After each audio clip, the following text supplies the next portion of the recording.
Well, grand rising to all of you, my family and friends, and of course, welcome to Elonda Monet's Motivational Moment. Before I start, I have to do my salutations. Abar Ghani. Assalamu alaikum. Ikaro.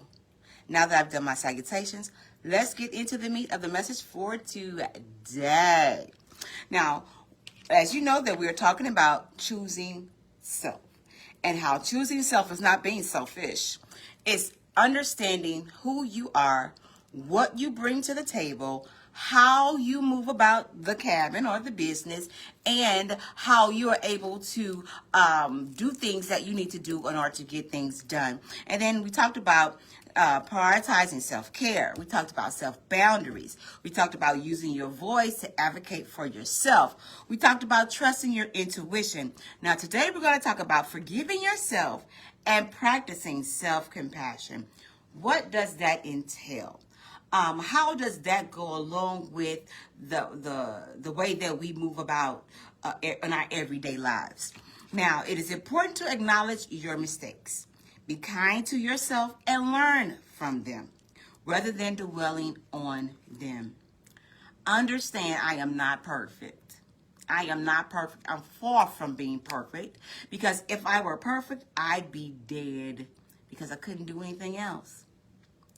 I am not perfect. I still have some things that I have to work through. I have to fight through. I have to persevere through. I have to push through. But thank God I'm not where I used to be.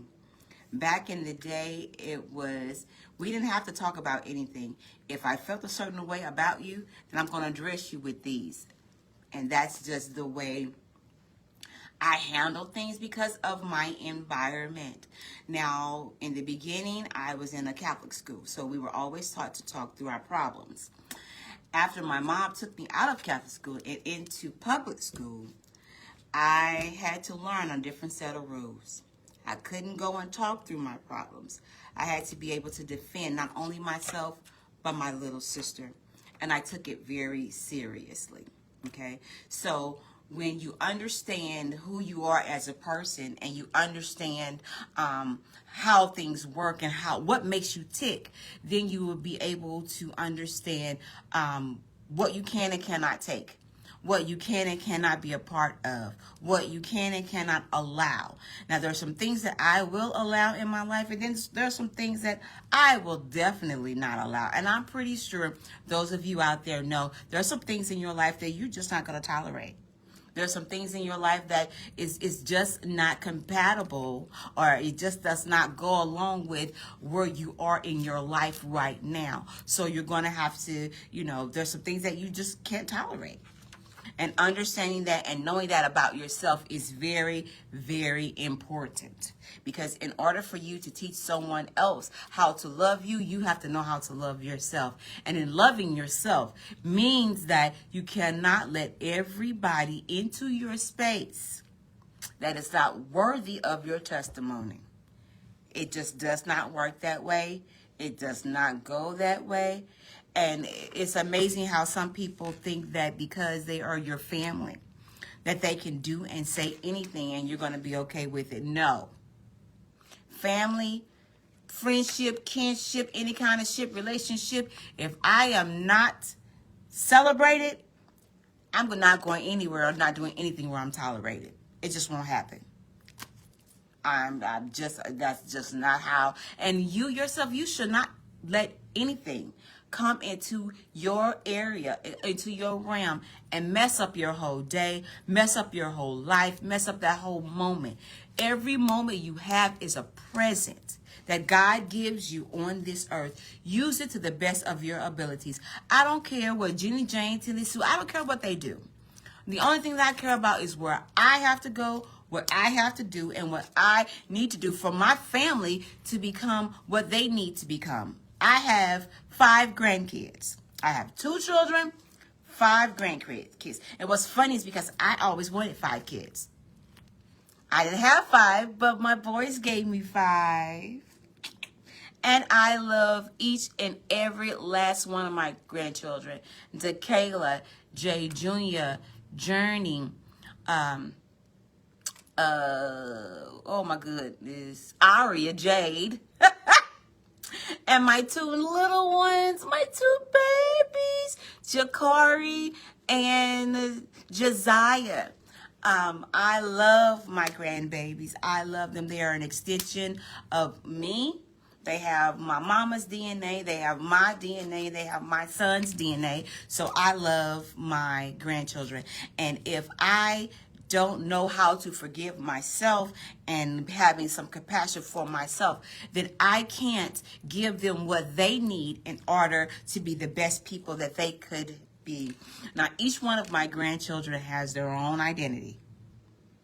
Even the itty bitty baby ones that are only 2 months, they have their own identity. They have their own way of thinking. They have their own way of everything. So I cannot address all of them, all 5 of them, the same way.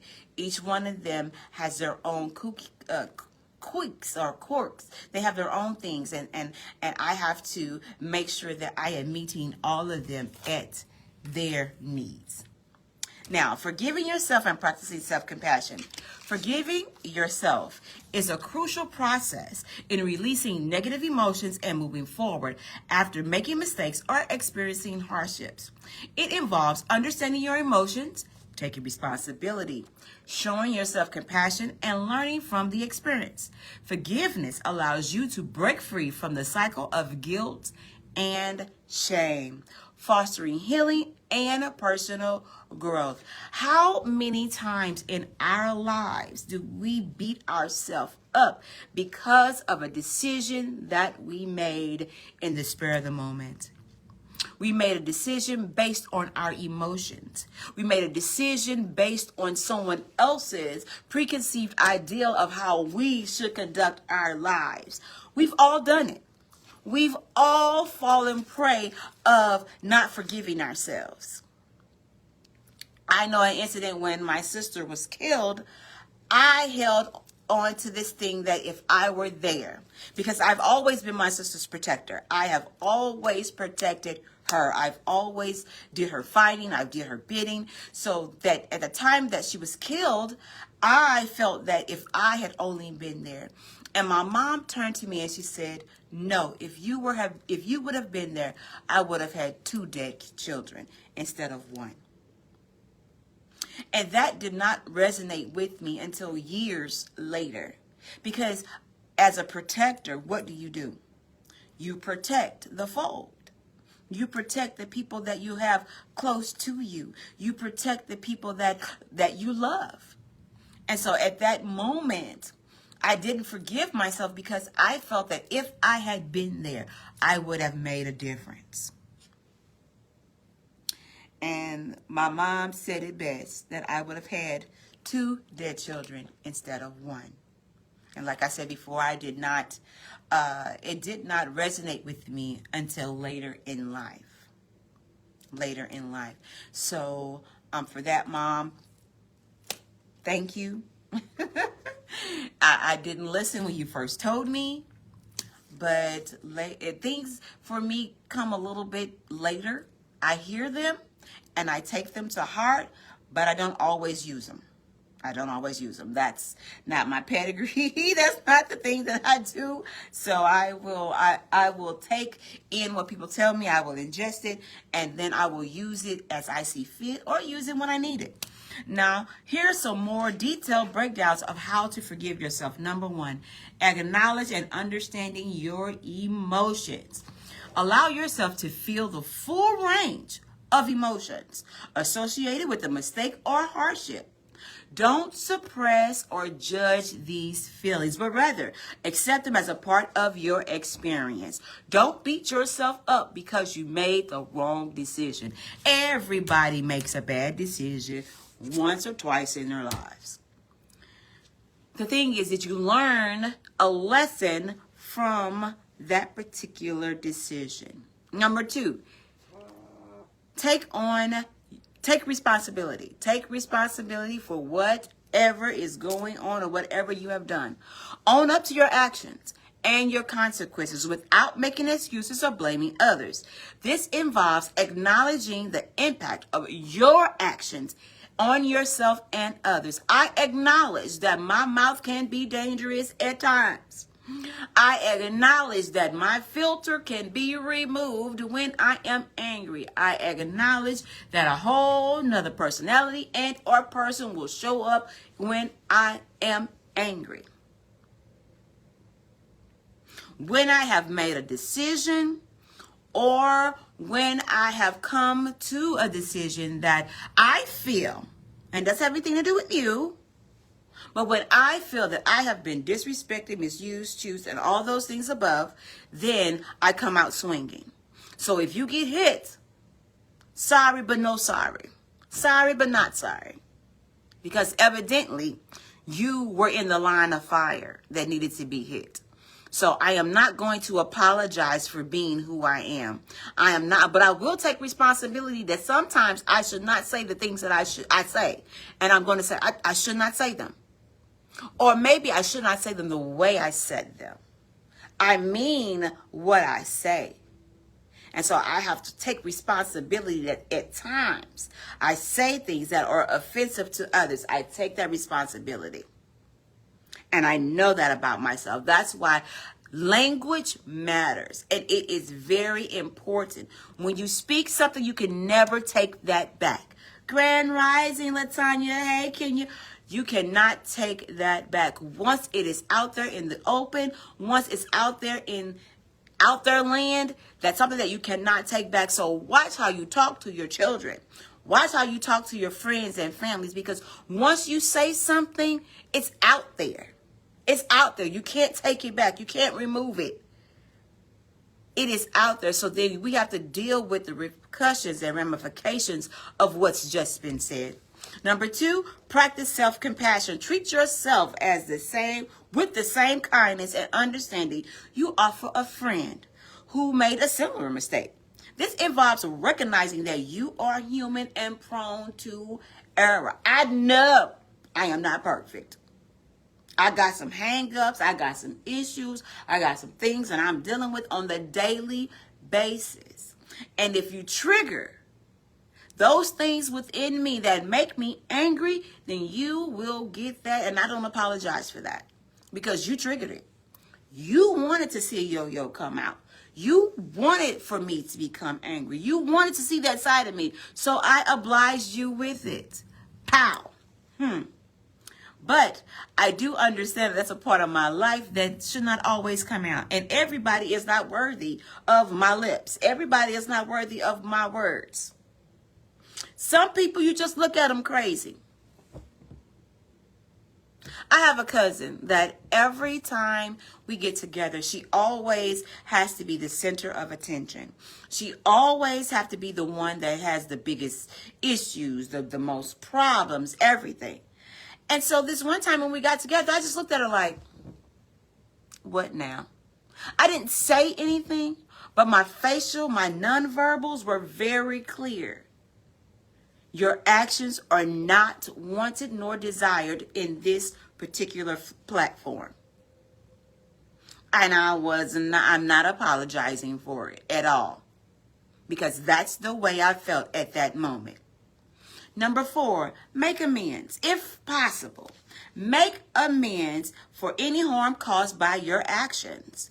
This may involve apologizing, repairing damage, or taking steps to prevent similar situations in the future. Like I've said before, I am very sorry for anyone that I have verbally assaulted that didn't deserve it. Now, those of you who deserved my mental backlash or my mental whiplash or my verbal whiplash, then you got it. You got it. Now, I read a t-shirt that says, I am both holy and Peter. And say, I'm holy and I'm like Peter. Roll up on me and see which one you get. I love everybody. I'm a love person. I lead with my heart. All of my feelings, my emotions are on my sleeve. So you'll know where I'm coming from. You'll know if something is the matter, because you would see it on my face. If I'm concerned, if I am in doubt, if I'm confused, all of that will be on my face. So once I speak it, my mind has already gone through every scenario of what you might say back. So before you come at me, just know I'm going to have a comeback because I have rehearsed it all in my mind. Now, I will apologize if I feel that I have said something in error, or if I thought about something in the wrong way and you explained it differently. I will apologize. I'm not above apologizing. But I will not apologize to those of you who have offended me, and you know that you have offended me. You have ran my name through the wall. You have done certain things to me that you know that it was not acceptable. I will not apologize for that. You have attacked me. You have done certain things to me. I'm not going to apologize for that at all. But I will tell you where you can get on and get off. Stay out of jail. Stay out of my inbox. Get off of my Facebook. If I don't mean you no good, then stay off of my Facebook, stay off of my Instagram, my Twitter, all my social media. Stay off of them.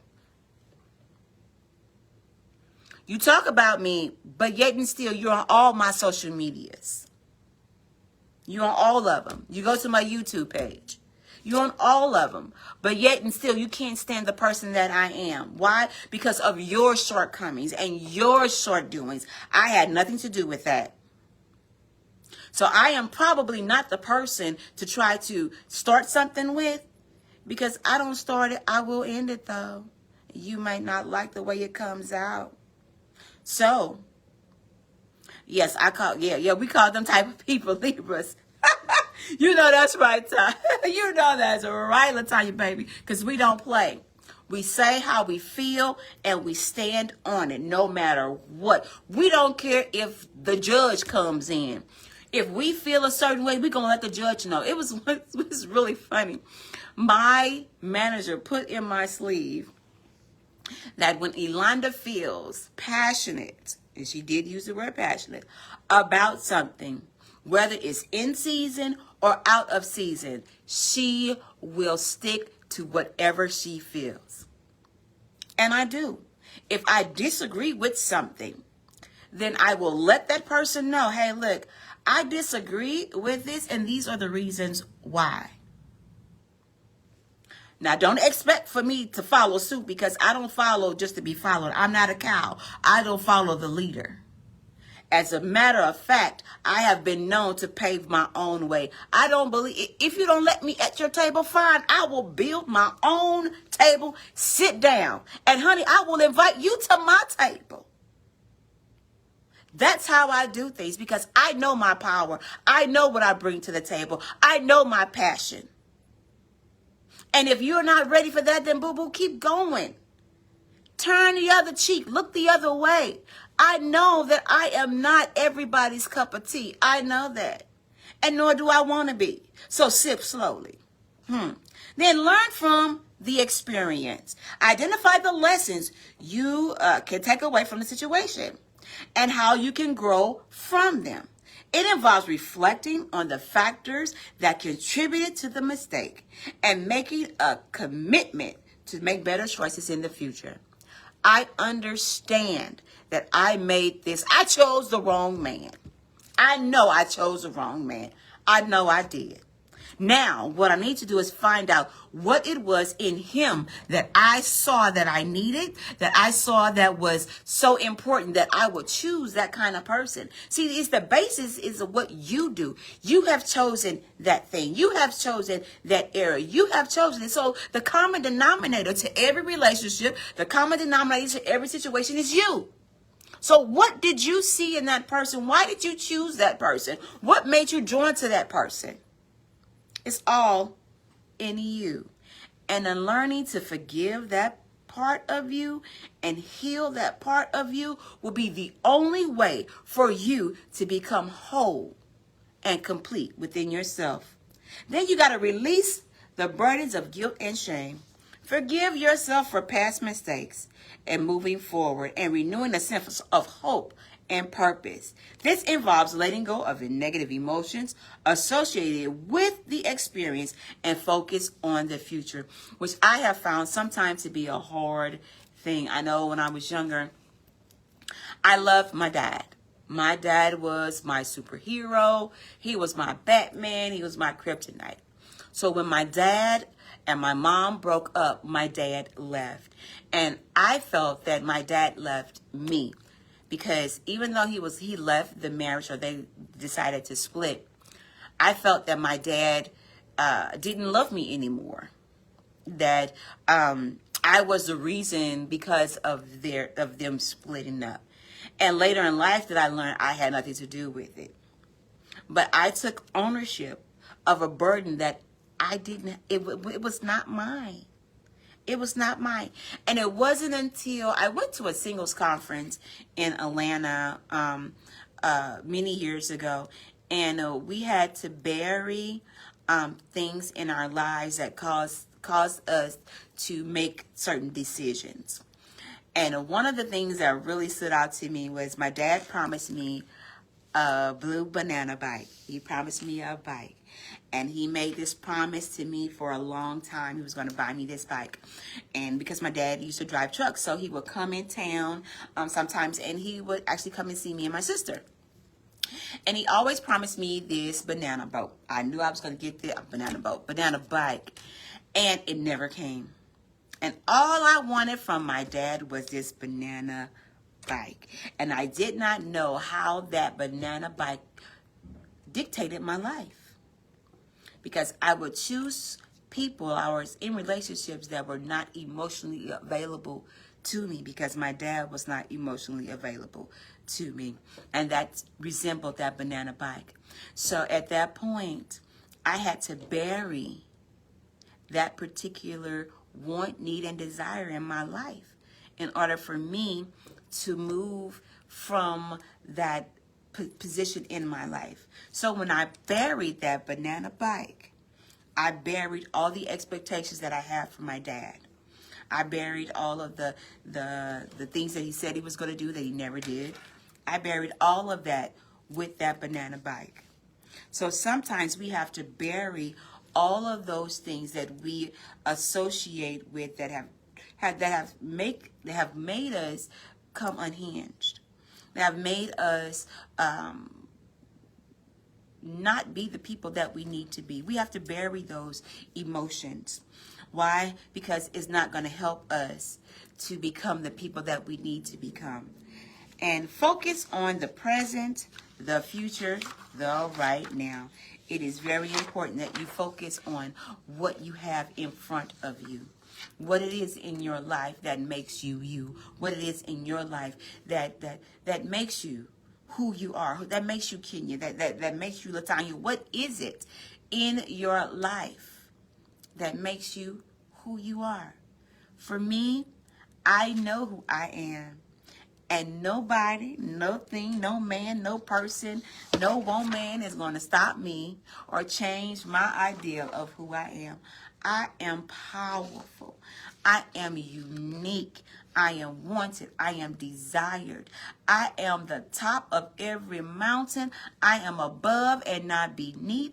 I am a lender and not a borrower. I am who God says I am. I am a way maker. I design pathways. If you know who you are, then you know what you're not, and you know that you don't have to succumb to what other people's opinions of you. Other people's opinions of you does not have nothing to do with you. It has everything to do with them. That's the thing that they're going to have to work out. So with that being said, guys, I have got to go. I really enjoyed speaking with all of you today. Make sure you go out to my YouTube page. That's Yolanda Monet Hatter. Yolanda Monet Hatter. Click like and share. Put it on out there. Y'all go and check me out. Now, as I end this, I love you, but God loves you more. And always remember, I will see you at the top, because the bottom is way too crowded. Peace.